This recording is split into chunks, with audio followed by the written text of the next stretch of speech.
ఏమైంది మీకు? ఇంతకు ముందు చాలా మంచిగా మర్యాదగా మాట్లాడారు, ఇప్పుడేంటి అదో రకంగా మాట్లాడుతున్నారు?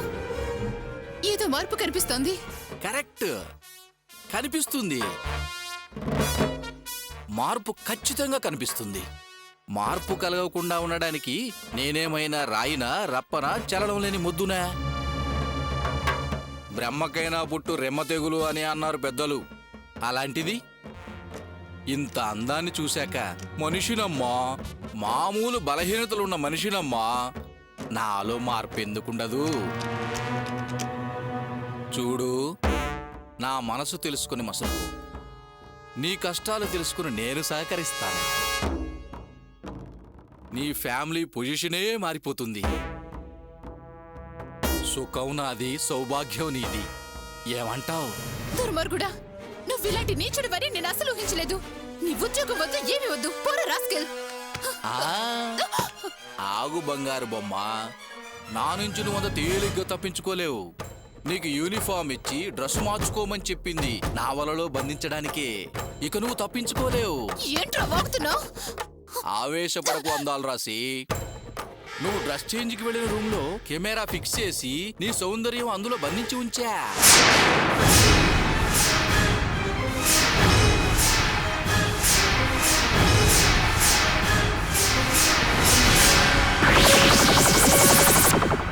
ఇప్పుడు నువ్వు నన్ను కాదని వెళితే ఆ బొమ్మ నిన్ను వదల బొమ్మాలి అని నెట్టుకు అప్లోడ్ అవుతుంది. ప్రపంచమంతా నీ అందాలు చూసి ఆనందిస్తుంది. ఈ 4 గోడల మధ్య సైలెంట్గా నాతో అడ్జస్ట్ అవుతావో, కాదని బయటికెళ్ళి సమాజంలో తలదించుకుంటావో ఆలోచించుకో బేబీ. కామ్గా ఉంటే జాబ్ కన్ఫర్మ్ అవుతుంది, ప్లేస్ పర్మనెంట్ అవుతుంది.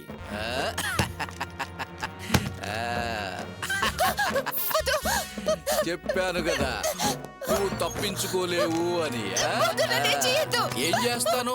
ఏమీ చెయ్యను.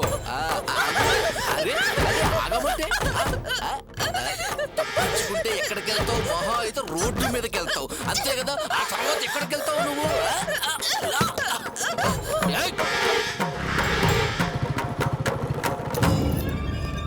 ఎవరు కావాలండి?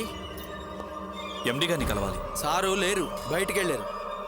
ఆయనకి ఫోన్ చేసి అపాయింట్మెంట్ తీసుకున్నానే, సారే రమ్మని టైం ఇచ్చారు. నాకు అదంతా తెలియదు సార్. సారు మాత్రం లోపల లేరు, బయటికి వెళ్ళారు.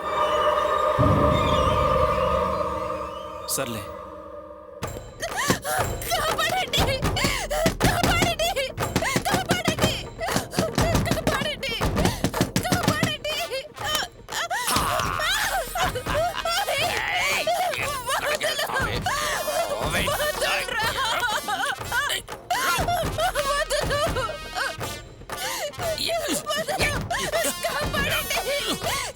చెప్పాను కదా సార్ లేరని. పైన అమ్మాయి ఎవరో అరుస్తోంది. పైన ఎవరు లేకపోతే అరుపులేంటి? వెళ్ళండి. అదిగో ఎవరు లేరండి. పైనుంచి అరుపులు వినిపిస్తున్నారు. చెప్పట్లేదా సార్ మీకు? ఏంట్రా?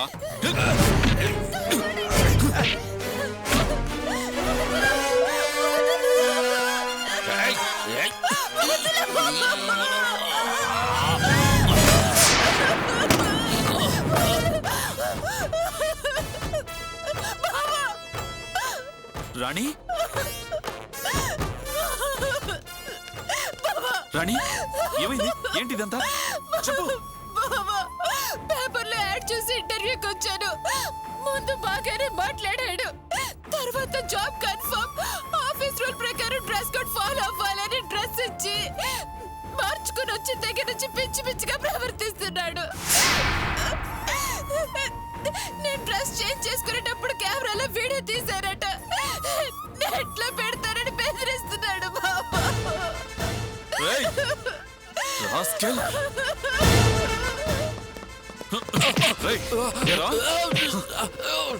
ఆడపిల్ల జీవితంతో ఆడుకుంటావరా?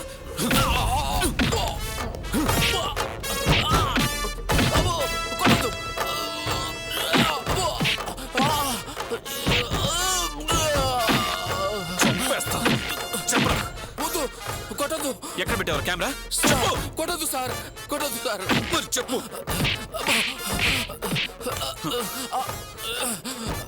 ఇంకోసారి ఇలా చేస్తావా చెప్పరా కెమెరా ఎక్కడ పెట్టావు చెప్పరా నేను చెప్పేది వినండి సార్. లేదు సార్, కెమెరా ఏం లేదు సార్. ఊరికే అబద్ధం చెప్పాను సార్. ఏయ్ అబద్ధాలు ఆడుకో. చూపించరా కెమెరా ఎక్కడ పెట్టావు చూపించు. రారా రాణి డ్రెస్ ఎక్కడ చేంజ్ చేసుకున్నావు? అక్కడే బావా. వద్దరా చూపించు. కెమెరా ఎక్కడ పెట్టావు చూపించు.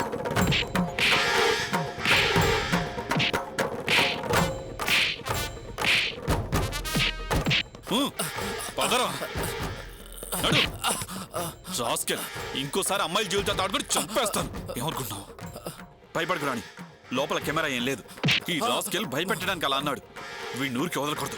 వీడిని పోలీసులు పట్టించి వీడి అంతు చూడాలి. పదరా. బావా వద్దు. నీకు తెలీదమ్మా, ఇలాంటి వాడిని ఊరికి వదలకూడదు.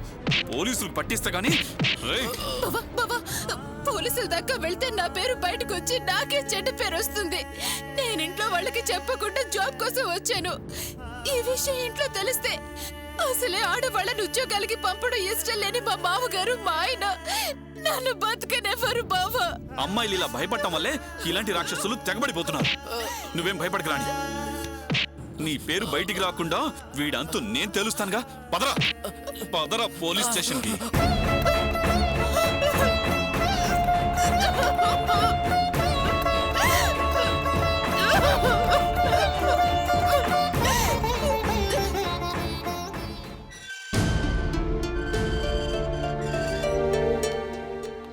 నమస్తే సార్. నమస్తే. ఏంటి గోపి, నేను నమ్ముకుని వస్తే ఇలా చేసేవేంటి? ఏమైంది సార్? నీకు డీటెయిల్స్ చెప్పే అవసరం లేదయ్యా, పదండి.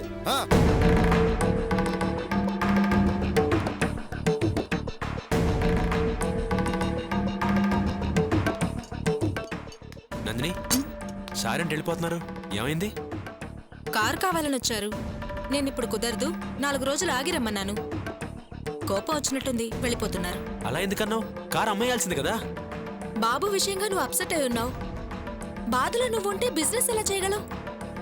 అందుకే 4 రోజులు ఆగి రమ్మన్నాను. ఏం మాట్లాడుతావు నందిని? బిజినెస్ వేరు, ఫ్యామిలీ వేరు. అయినా దానికి దీనికి సంబంధం ఏంటి? ఒక పార్టీ వెళ్ళిపోతే మళ్ళీ తిరిగి వస్తారా? నువ్వు చదువుకున్న దానివి, నువ్వే ఇలా చేస్తే ఎలాగా? అది కాదు గోపి, పిల్లాడి విషయంలో మీరు బాధపడుతున్నారు. నా మనసు బాగాలేదు. ఈ సమయంలో డబ్బు సంపాదించడం ముఖ్యమా? నేను డబ్బు సంపాదించడం ముఖ్యం అనట్లేదు. ఓ కస్టమర్ని పోగొట్టుకుంటే మనకి చాలా లాస్. కస్టమర్ మీదే మన బిజినెస్ ఆధారపడి ఉంటుంది. వాళ్ళు వస్తేనే మనం ఉంటాం. ఆ విషయం నీకు తెలుసుగా నందిని. ఇంట్లో అర్చనకి ఎలా ధైర్యం చెప్పాలో తెలియక నేను చెట్టుకొచ్చాను. ఇక్కడ నువ్వు కూడా అలాగే ప్రవర్తిస్తున్నావు. ఓ పక్క పిల్లాన్ని కిడ్నాప్ చేసిన వాడు నాకు ఫోన్ చేశాడు. పోలీసులకి చెప్పకుండా డబ్బు తీసుకురమ్మంటున్నాడు. నేను ఆ గోల్లో ఉన్నాను. అయినా దానికి బిజినెస్ కి లింక్ ఏంటి నందిని? అన్నయ్య,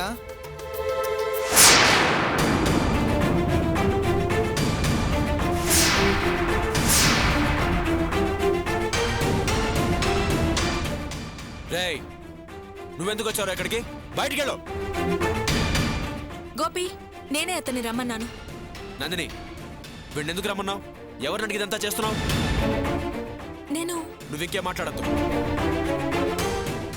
అన్నయ్య అది రేయ్, ఎవడా నీకు అన్నయ్య? ఈ వంకతో కలిసిపోతావు వచ్చావా? అది కాదు గోపి. నందిని ప్లీజ్, అర్చనకి ఇలాంటివి నచ్చావు. ప్లీజ్ రేయ్, బయటికి వెళ్ళు. బాబు కనిపించడం లేదని నాన్న ఇంటికొచ్చి చెప్పారు. వాడిని వెతికిదామనే వచ్చాను. ఆ విషయంగానే నీతో కొంచెం మాట్లాడాలి. మా మామగారితో కలిసి సిటీ అంతా బాగా తిరిగాను కదా. రౌడీ గ్యాంగ్లో పిక్ పాకెటర్స్, కిడ్నాపర్స్ ఉండే ఏరియా నాకు బాగా తెలుసు అన్నయ్య. పిల్లల్ని కిడ్నాప్ చేసే ముఠా కూడా నాకు తెలుసు. వాళ్ళకి డబ్బులు ఇచ్చో లేదా పోలీసుల సహాయంతో బాబుని కనిపెట్టొచ్చు. అందుకే నిన్ను తీసుకువెళ్దామని వచ్చాను. ఇందుకే గోపి నేను వాసుని లోపలికి రానిచ్చాను. ఎరా, పిల్లాన్ని కనిపెట్టచ్చా? నాకు చాలా మంది తెలుసు అన్నయ్య. వాళ్ళని కలిస్తే బాబుని గ్యారంటీగా కనిపెట్టొచ్చు. ముందు రండి అన్నయ్య. ఏంటి గోపి ఇంకా ఆలోచిస్తున్నావు? వెళ్ళు. నందిని, అర్చనకి తెలిస్తే కోప్పడుతుంది. తనకిష్టం ఉండదు. పిల్లాడి మీద అర్చనకి ప్రేమ లేదా? మనకు బాబు దొరకడం ముఖ్యం. వాడెవరి వల్ల దొరికాడనేది ముఖ్యం కాదు. ఇంకేం మాట్లాడకుండా వెళ్ళు. వెళ్ళు గోపి.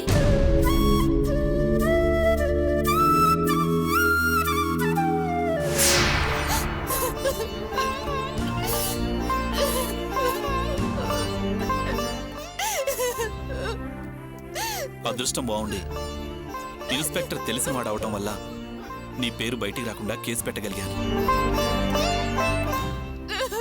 ఏడవకమ్మా, ప్రాబ్లం సాల్వ్ అయింది కదా, ఇంకెందుకు ఏడవడం? సమయానికి దేవుళ్ళ మీరు వచ్చారు బాబా, లేకపోతే నా బతుకేమయ్యేది?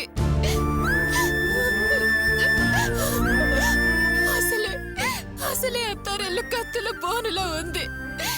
ఇది వాళ్ళకి తెలిస్తే నా జీవితం స్పాయిల్ అయిపోయేది. వదిలే అమ్మా, ప్రమాదం తప్పింది కదా. అది సరే, నిన్నొక మాట అడగనా? అసలు నువ్వు ఉద్యోగం చేయాల్సిన అవసరం ఏమొచ్చింది? ఏంటి ప్రాబ్లం? కుటుంబ పరిస్థితులు తలకిందులయ్యాయి బావా. ఏంటమ్మా నువ్వనేది? నువ్వు ఉద్యోగం చేయకపోతే గడవని పరిస్థితి వచ్చిందా? అవును బావా, మా మామగారికి బైపాస్ సర్జరీ అయింది. ఉద్యోగాలోంచి తీసేశారు. ఆయనకొచ్చిన బెనిఫిట్స్ లోనే ఆపరేషన్ చేయించాం. సంపాదించేది ఇక ఆకాశ్ ఒక్కడే. కానీ తన ఉద్యోగం కూడా ఈ మధ్య పోయింది. సంపాదన లేదు, కుటుంబం గడిచే దారే లేదు. సంపాదన లేదు, కుటుంబం గడిచే దారే లేదు. నీ దగ్గర దాచాల్సిన అవసరం లేదు బావా. నా గాజులు తాకట్టు పెట్టి పచారీ సామాన్లు తెచ్చాను.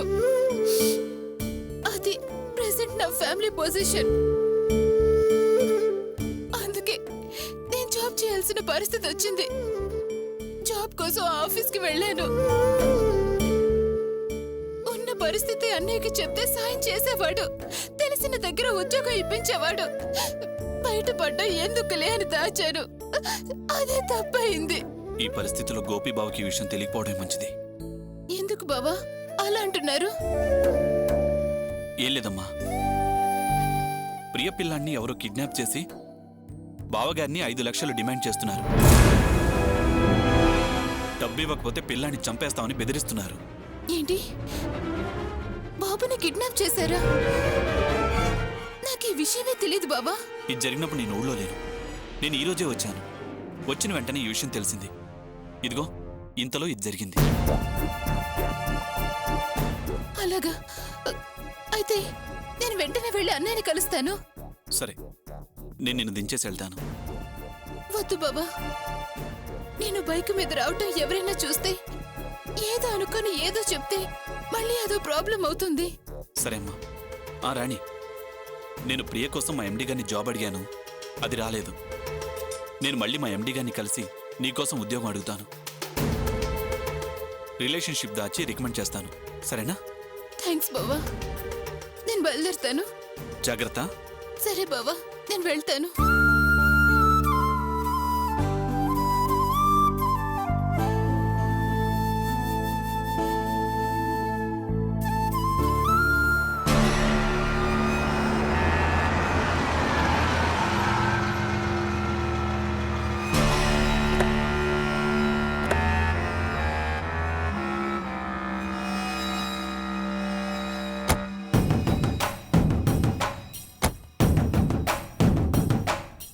ఏంటని అలా చూస్తున్నావు?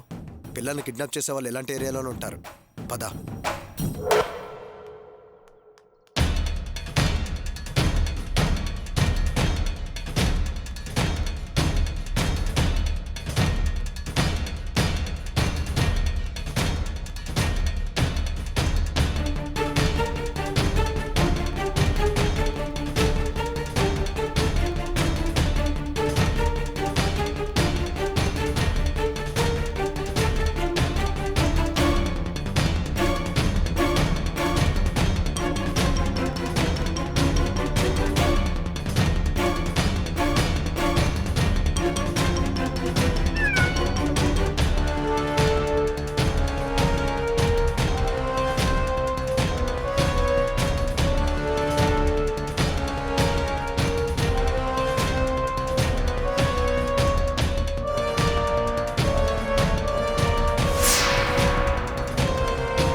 ఇదే అన్నయ్య.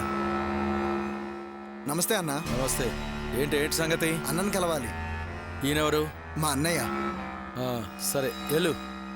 రా అన్నయ్య. నమస్తే అన్న. నమస్తే. అన్నను కలవాలి.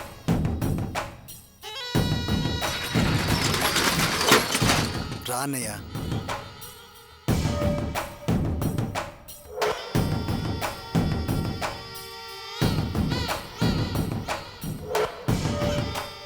నమస్తే అన్న. నమస్తే నమస్తే. ఏం వాసు, నన్ను ఎత్తుకుంటా వచ్చినావు? ఏంది విషయం? మీతో పని పడిందన్నా. ఈయనెవరు? మా అన్నయ్య. ఆహా, సరే చెప్పు. ఏం లేదన్నా, విషయం ఏంటంటే చిన్న పిల్లాన్ని కిడ్నాప్ చేసి డబ్బులు కావాలని బెదిరిస్తున్నారు. అందుకే మీ హెల్ప్ తీసుకుందామని వచ్చాం. ఏంది? చిన్న పిల్లాన్ని కిడ్నాప్ చేసి డబ్బు డిమాండ్ చేస్తుర్రా? ఎంత అడుగుతున్నారు? 5 లక్షలన్నా. 5 లక్షలా? ఎప్పుడు కిడ్నాప్ చేస్తుర్రు? నిన్ననే అన్నా. నిన్న మనోళ్ళు పిల్లల్ని పట్టుకొచ్చుర్రు. కానీ మరీ చిన్నపిల్లలు కాదాళ్ళు, పెద్దవాళ్లే. మనవాళ్ళు చిన్నపిల్లల్ని కిడ్నాప్ చేయరు. ఆ విషయం తెలుసన్నా, కానీ మిమ్మల్ని వచ్చి కలిస్తే ఏదైనా సహాయం చేస్తారని ఆశతో వచ్చాం. పిల్లాడు కనబడకుండా పోయిన దగ్గర నుంచి మా అన్నయ్య వదిన చాలా బాధపడుతున్నారు. అన్నం నీళ్లు ముట్టట్లేదన్నా. బాసు, నువ్వు పని చేయి. మియాపూర్ మదన్ గాడు ఉన్నాడు కదా, ఆయన గలు. గాళ్ళ బ్యాచే ఇలాంటి పనులు చేస్తుంటది. నేను పంపినని చెప్పు. సరే అన్నా. సరే వస్తావన్నా. పదన్నయ్య.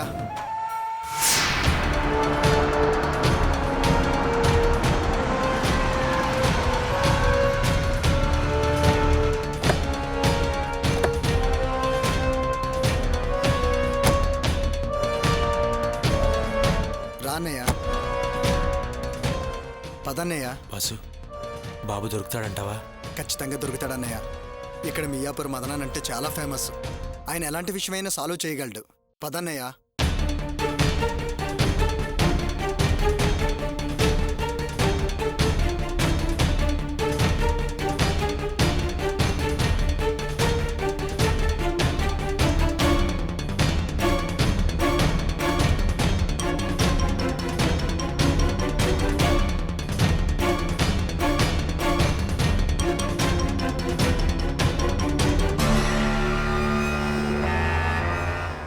ఏయ్, ఎవరు మీరు?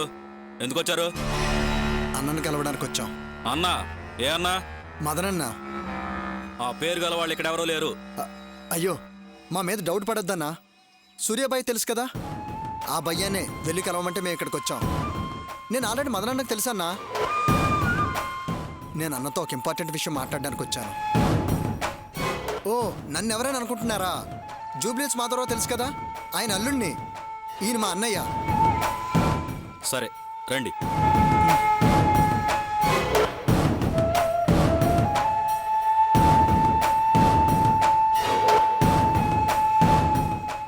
గట్లనా? సరైతే కడపనా? 10 ఎకరాలే కదా, సెటిల్ చేసేద్దాంలే. ఎవరు వీళ్ళు? బ్రహ్మానందం గారికి మూడిందిరా ఇప్పుడు. గట్లనే, సరే సరే నేను చూసుకుంటానులే.